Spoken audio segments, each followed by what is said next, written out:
प्यारे दोस्तों, आपका अपना YouTube channel MK technical training centre में आप लोग का बहुत बहुत स्वागत है। आप देख सकते हैं एक सैमसंग कंपनी का जो डिजिटल इन्वर्टर टेक्नोलॉजी वाले जो फ्रिज है, इसमें गैस कैसे चार्जिंग करेंगे, इसका फ्लेक्सिंग कैसे करेंगे, इसके बारे में हम पूरा डिटेल से समझेंगे। और कोई भी व्यक्ति जब इस वीडियो को देख लेंगे तो अपने घर पर ही इन्वर्टर टेक्नोलॉजी वाले फ्रिज को अपने खुद बना लेंगे। मिस्त्री को बुलाने की कोई जरूरत नहीं है। आपको सबसे पहले हम यहाँ पे आके दिखाइए आगे कि सबसे पहले आपको क्या करना है कि इसमें किसी भी इन्वर्टर टाइप जो फ्रिज होते हैं, इस फ्रिज में सबसे पहले मैं पहले से ही इसे काट कर इसमें NRV पिन को मैंने लगा दिया है। और इसका जो फिल्टर जो रहते हैं, इस फिल्टर को भी मैंने खोलकर साफा कर लिया है। इस पर जो जंग लगे रहते हैं, इस रेस कागज के द्वारा इसे आसानी से साफ कर दिया जाता है।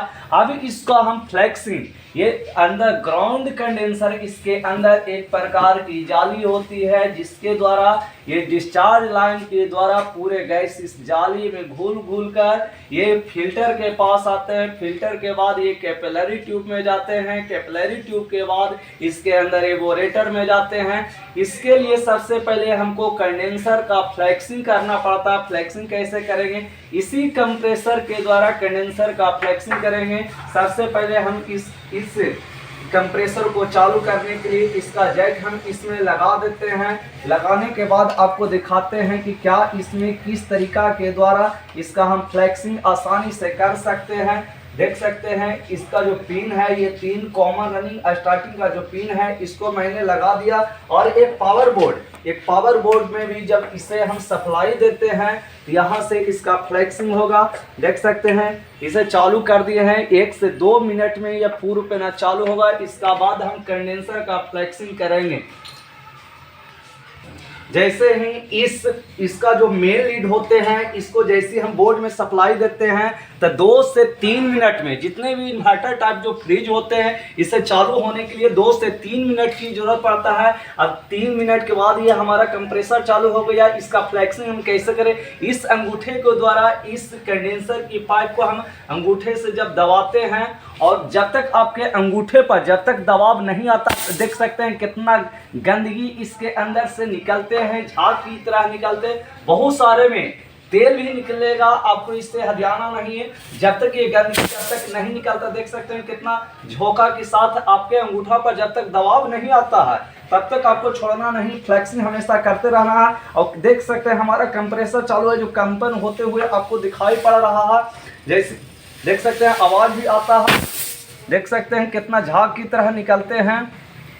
और इसमें इस तरीका से आप फ्लेक्सिंग कर लेते हैं। जैसी फ्लेक्सिंग हमारा हो जाए कंडेंसर के बाद, तो इसमें हम फिल्टर लगा के कैपिलरी ट्यूब को जोड़ देंगे। इसके बाद आपको हम दिखाएंगे।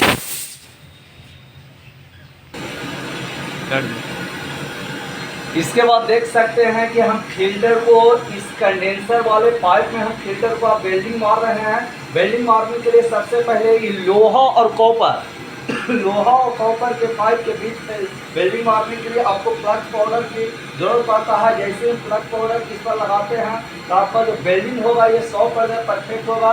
इसमें किसी भी प्रकार का दिक्कत नहीं होते हैं, क्योंकि बिना लोहा और कॉपर के बीच में बिना फ्लक्स पाउडर लगाए हुए आप आसानी से वेल्डिंग नहीं मार सकते हैं। यदि आप वेल्डिंग मारते हैं तो इस स्थिति में आपका वेल्डिंग लीकेज होने की संभावना रहता है, खराब हो जाता है, जिसके कारण लीकेज हो जाते हैं। और कहते हैं बहुत सारे मिस्त्री लोग कि मैंने वेल्डिंग जो मारा है 100% सही नहीं हुआ है। इसीलिए कॉपर और लोहा के बीच में वेल्डिंग मारने के लिए आपका देख सकते हैं ये मेरे पास एक फ्लक्स पाउडर है। इसी फ्लक्स पाउडर के द्वारा आप आसानी से वेल्डिंग मार सकते हैं। जैसे आप देखते हैं तो ये जो ब्रिजिंग रॉड है आसानी से चिपक जाते हैं और लीकेज होने की संभावना नहीं रहता। देख सकते हैं अब हम कॉपर या फिल्टर और कैपिलरी ट्यूब के बीच में आपस में वेल्डिंग करने के लिए हम क्या करेंगे, इसमें सबसे पहले ब्रिजिंग रॉड को हम आसानी से चिपका देंगे। जैसे ब्रिजिंग रॉड चिपकता है तो यह आसानी से ब्रिजिंग हो जाएगा। इसे चिपकाने के लिए यहाँ पर हम रखेंगे और आसानी से ये पिघलकर इसके मुंह पर ही जाकर गिर जाते हैं, जिसमें आपको किसी प्रकार का दिक्कत नहीं होता है। ये 2-3 बूंद ही आसानी से यहाँ पर जाकर चिपक जाते हैं और ये आसानी से इसका जो ब्रीदिंग होते हैं ये 100% परफेक्ट हो जाते हैं। इसमें आपको किसी भी प्रकार का ज़्यादा समस्या का सामना नहीं करना पड़ता है और ये आसानी से इसके अंदर जो कैपिलरी ट्यूब होते हैं ये आसानी से इसके अंदर ब्रीदिंग हो जाता है। आप देख सकते हैं जिस प्रकार से किसी कंपनी के द्वारा जैसे ही वेल्डिंग किया जाता है इस प्रकार से मैंने भी इसके अंदर कैपिलरी ट्यूब को भी वेल्डिंग कर दिया है। जैसे ही अब फिल्टर का काम क्रिया कर दिए हैं, फिल्टर भी लगा दिए, कैपिलरी ट्यूब लगा दिए, इसके बाद इसका हम डिस्चार्ज लाइन नहीं सेक्शन लाइन जो खींचने का जो काम करता है गैस को, इसका खोलकर एवोरेटर की फ्लेक्सिंग करेंगे। इसे खोलने के लिए देख सकते हैं इस पाइप को हमको वेल्डिंग गन की सहायता से इसे खोलना पड़ेगा। खोलने के बाद ये एवोरेटर का पूरे भाग का फ्लेक्सिंग करेंगे। फ्लेक्सिंग करने के बाद फिर से इसमें हम वेल्डिंग मारकर इसमें पुनः वैक्यूम पंप के द्वारा इसे वैक्यूम कर लेंगे। इसके बाद ही गैस डालने की प्रक्रिया को शुरू किया जाएगा। हैं जैसे ही मैंने इस सेक्शन लाइन को इस सिस्टम से इस पाइप से मैंने खोल दिया है। सबसे पहले इसका फ्लेक्सिंग कंडेंसर का किया जाता है। कंडेंसर का फ्लेक्सिंग करने के बाद फिल्टर लगा दिया जाता है। फिल्टर लगाने के बाद कैपिलरी ट्यूब जोड़ दिया जाता है। कैपिलरी ट्यूब के बाद आपको सेक्शन लाइन हम कैसे पहचानेंगे? जो पाइप मोटे होते हैं ये सेक्शन लाइन होते हैं और इसके बगल में जो पतले पाइप होते हैं ये डिस्चार्ज लाइन का होता है, गैस को फेंकना, और सेक्शन का काम है गैस को खींचना। इस पाइप को मैंने खोल दिया है। 3 मिनट के बाद हमारा कंप्रेसर चालू होगा क्योंकि मैंने इस पावर लीड को मैं पावर बोर्ड में लगा दिया है। ये इन्वर्टर टाइप है, इससे चालू होने के लिए 3 मिनट की जरूरत पड़ता है। इसके बाद इसका हम इसके अंदर जो एवोरेटर लगल होते हैं जिसे फ्रीजर के नाम से हम लोग जानते हैं, इसका हम फ्लेक्सिंग इस पाइप के द्वारा करेंगे और जैसे ही इसका फ्लेक्सिंग 100% सही हो जाएगा तो इस पाइप को इस सेक्शन लाइन में वेल्डिंग गन की सहायता से वेल्डिंग कर देंगे। देख सकते हैं इसका जब हम एवोरेटर का फ्लेक्सिंग कर रहे हैं, कंप्रेसर को मैंने चालू कर दिया। देख सकते हैं कितना झाग की तरह तेल की तरह निकलता है, बहुत दुर्गंध मारेगा, ऐसा गंधक मारेगा कि आप इसके सामने टिक नहीं सकते हैं। देख सकते हैं ये तेल की तरह निकलते हैं। जो गैस जो रहते हैं ये लिक्विड फॉर्म में रहते हैं, ये जब से समाप्त होते हैं ये पानी के रूप में परिणत हो जाते हैं ये गैस, और इस सेक्शन लाइन से इस तरीका से निकलता है। जैसे हम इसे दाबते हैं ये पूरे सिस्टम का फ्लेक्सिंग हो रहा है यहाँ पे, और जैसे ही इसका फ्लेक्सिंग हो जाते हैं तो इसे हम वेल्डिंग गन की सहायता से वेल्डिंग मार दें। देख सकते हैं कितना झाग की तरह निकलता है। अब देखते रहिए 2 से 3 मिनट तक के। जैसे आपके अंगूठा पर जैसी दबाव पड़ता है तभी आपको छोड़ना चाहिए, पहले इसको नहीं छोड़ना चाहिए। जैसी दबाव पड़ेगा तो इसमें बहुत सारे झाग की तरह बहुत सारे तेल निकलते हैं इसके अंदर से। यह प्रक्रिया जब तक निकलते रहेगा तब तक आपको करते रहना चाहिए। यदि बहुत सारे जो मिस्त्री होते हैं तुरंत फ्लेक्सिंग कर देते हैं जिसके कारण इसके अंदर चोक हो जाता है, पाइप जाम हो जाता है, कूलिंग नहीं कर पाता, फिर से इसको फ्लेक्सिंग करना पड़ता है। इस स्थिति में इसे ठीक ढंग से कार्य करने के लिए इसके पहले से ही हम फ्लेक्सिंग अच्छी तरह से कर लेंगे।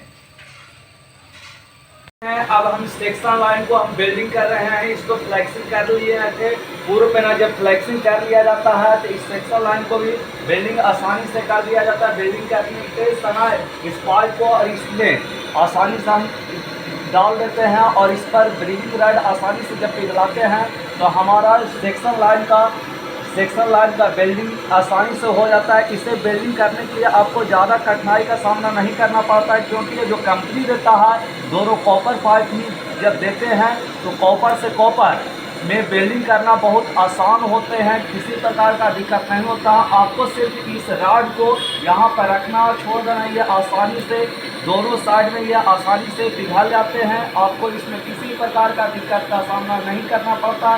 इस तरीक़ा से आप किसी भी वेल्डिंग गन की सहायता से आप ब्रिजिंग रॉड को आसानी से यहाँ पे पिघला कर वेल्डिंग आसानी से कर सकते हैं, जिसमें आपको किसी भी प्रकार का दिक्कत का सामना नहीं करना पड़ता।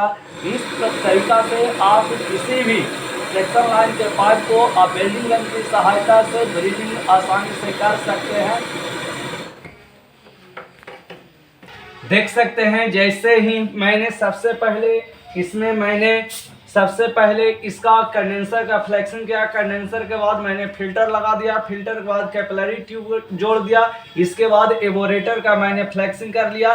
इसके बाद अब इसमें हमको प्रेशर चढ़ा कर देखना है कि यह लीकेज है क्या। प्रेशर चढ़ाने के लिए एक वैक्यूम कंप्रेसर लिया जाता है। कंप्रेसर में एक डिस्चार्ज लाइन होते हैं, इसमें एक पाइप को जोड़कर इसके जो सामने वाले जो हैंडल के सामने वाले पाइप सिरे होते हैं इसमें जोड़ दिया जाता है। अब मीटर को जो सामने जो सिरे होते हैं ये कंप्रेसर में जोड़ दिया जाता है। इसके बाद हम इसमें 200 psi तक हमको प्रेशर चढ़ाकर 10 से 15 मिनट तक छोड़ देना है। और झाग के द्वारा जहां जहां हम वेल्डिंग मारे हैं यहाँ झाग के द्वारा हम चेक करेंगे कि यदि लीकेज है क्या, कि अंदर से इसका कंडेंसर लीक है। यदि लीक रहेगा तो हमको सारे खोलकर न्यू कंडेंसर लगाना पड़ता है। और जैसे 200 psi तक हमारा हो जाएगा तो इसके बाद इसमें ज़्यादा हम प्रेशर नहीं चढ़ाएंगे। यदि ज़्यादा प्रेशर चढ़ाते हैं तो इसका एवोरेटर का लीकेज होने की संभावना रहता है। इस तरीक़ा से हम प्रेशर कंपाउंड गेज, एक जो ये जो देखते हैं ब्लू कलर का जो होते हैं ये कंपाउंड गेज होते हैं, एक प्रेशर गेज होते हैं। 200 तक जैसे आ जाएगा तो हम अपना कंप्रेसर को, वैक्यूम पंप को या वर्कशॉप कंप्रेसर को हम बंद कर देंगे। इसके बाद 10 से 15 मिनट तक स्थिर या इसे अच्छी तरह से देखने के बाद कि इसके अंदर से कहूँ लीकेज है क्या है, इसके बाद हम पता कर सकते हैं कि हमारा कहाँ पे लीकेज है। यदि जहाँ लीकेज रहेगा इसको वेल्डिंग गन की सहायता से अच्छी तरह से इसमें वेल्डिंग मार देंगे। फिर इसमें वैक्यूम करने के बाद इसमें पुनः गैस को भर देंगे। जैसे ही अब इसको हम पूरे प्रेशर भी चढ़ाकर मैंने चेक कर लिया, इसमें किसी प्रकार का फॉल्ट नहीं निकला।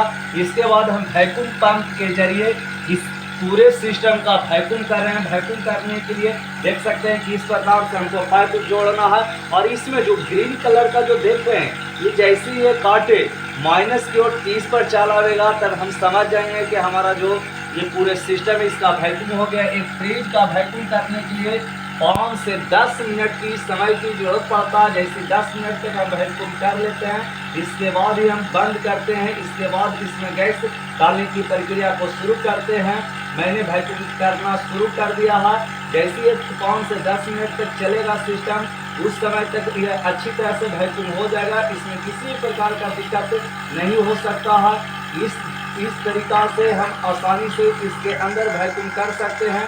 ये देख सकते हैं इस मेथड के द्वारा हमारा जैसे ये काटा है जो -30 की ओर जाना शुरू कर दिया है। देख सकते हैं जैसे ही हम इसका वैक्यूम करते हैं तो इसको वेल्डिंग गन की सहायता से एवोरेटर की पाइप को कुछ इस प्रकार आपको धार दिखा देना है। जैसे दिखाते हैं तो इस पाइप के अंदर में कुछ जो नमी रहते हैं, इस नमी को भी हमारा जो वैक्यूम पंप है ये सारे नमी को बाहर खींच लेगा, जिससे हमारा चोकिंग होने की किसी प्रकार की समस्या नहीं रहता। ये जितना भी पाइप में जो नमी रहते हैं सारे नमी को इस प्रकार से आपको वेल्डिंग गन की सहायता से इस पर लोड दिखा देना है, जिससे के कारण इसमें जितने भी नमी रहेंगे सारे नमी को वह बाहर खींच लेगा और इसमें किसी प्रकार की समस्या का सामना, चोकिंग होने की संभावना नहीं रहता है। इसी प्रकार से किसी कंडेंसर, यदि बाहर कंडेंसर लगा हुआ रहता तो इस प्रकार से आप इसको वेल्डिंग गन की सहायता से इस पर धार दिखा सकते हैं, जिससे हमारा आपको जितने भी नमी रहते हैं सारे नमी को, ये वैक्यूम पंप का काम होते हैं नमी को अवशोषित कर लेना, अर्थात जितने भी नमी होते हैं सारे नमी को बाहर निकाल देना, जिसके कारण किसी प्रकार की समस्या का सामना नहीं करना पड़ता। इस प्रकार से मैंने इसका वैक्यूम पंप के द्वारा इसका हम वैक्यूम कर रहे हैं और इसका हम फ्लेक्सिंग करने के बाद भी वैक्यूम कर चुके हैं। और इसमें इस प्रकार जरिया से कम 10 मिनट तक जैसे हम वैक्यूम कर लेंगे, इसके बाद सिस्टम को बंद कर देंगे। और एंटी चोक जो देख रहे हैं सिरिंज के द्वारा इस पाइप को खोलकर इसके अंदर हमें एंटी चोक केमिकल का प्रयोग करेंगे। ये काफ़ी ठंडे केमिकल होते हैं, जिससे चोकिंग होने, कैपिलरी चोक होने की संभावना नहीं रहता है। इसके बाद पुनः गैस को इसमें भर दिया जाता है। देख सकते हैं मैंने 10 मिनट तक इस वैक्यूम पंप के द्वारा वैक्यूम कर लिया है। इसके बाद इस हैंडल के द्वारा जैसे ही इसको हम बंद करते हैं तो इसका आवाज़ में चेंजिंग होगा और इसका सिस्टम को हम कंप्रेसर जो वैक्यूम पंप है इसको हम बंद कर देंगे। इसका जो मेन लीड है इसको भी निकाल देंगे। इसके बाद नीचे से इस चार्जिंग पाइप को खोलकर हम इस वैक्यूम पंप को अलग कर लेंगे। इसके बाद इसमें हम एंटी चोक केमिकल का प्रयोग करेंगे ताकि हमारा चोकिंग होने की संभावना ना रह सके। इसे करने के लिए इसके अंदर देख सकते हैं इस प्रकार से एंटी चोक केमिकल का हम प्रयोग करते हैं, जिसके द्वारा किसी भी प्रकार की समस्या का सामना नहीं करना पड़ता है। जैसे इसके अंदर जैसे हम एंटी चोक केमिकल का प्रयोग करते हैं ये नहीं जा रहा और इसमें पूर्ण पेना हमको एंटी चोक केमिकल को भर देना पड़ता है। और देख सकते हैं ये मैंने पूर्ण पेना भर दिया है। इसके बाद इसका पाइप में भी हम एंटी चोक केमिकल को भर देंगे। इसके बाद इस पाइप को यहाँ पर लगा लेंगे और गैस सिलेंडर को भी यहाँ पर हम अच्छी तरह से लगाने के बाद ही इसमें गैस डालने की प्रक्रिया को जारी रखेंगे। जैसे ही इसको हम अच्छी तरह से टाइट कर लेते हैं और इसका जो पाइप होते हैं इसको गैस के सिलेंडर में गैस वाल्व में जैसे हम टाइट करते हैं और देख सकते हैं ये मैंने टाइट कर लिया है। और इसको क्या करेंगे, इसको हम इस तरीक़ा से यहाँ पर दाबेंगे। जैसे ही हम दाबते हैं तो जो गैस रहते हैं ये गैस बाहर निकलेंगे और देख सकते हैं ये बाहर निकलना शुरू हो गया है। और इसके बाद यहाँ तक जो पाइप है इसका फ्लेक्सिंग नहीं हुआ है। इसे फ्लेक्सिंग करने के लिए यहाँ पर इसका जो वैक्यूम पंप है यहाँ पर जो ऑक्सीजन गैस है इसको बाहर निकालेंगे। देख सकते हैं ये जैसी गैस बाहर निकल लेता है तो हम समझेंगे कि ये पूर्ण पेना गैस बाहर निकल चुका है और इसके अंदर भी ऑक्सीजन गैस नहीं। इसके बाद इसमें को खोलेंगे और पूर्ण पेना इसके अंदर गैस को हम जाने देंगे कितना PSI तक इसमें डालना है। और 600 गैस में 40 से 50 का आधा अर्थात 20 PSI तक के इसमें हमको गैस को भर देना है।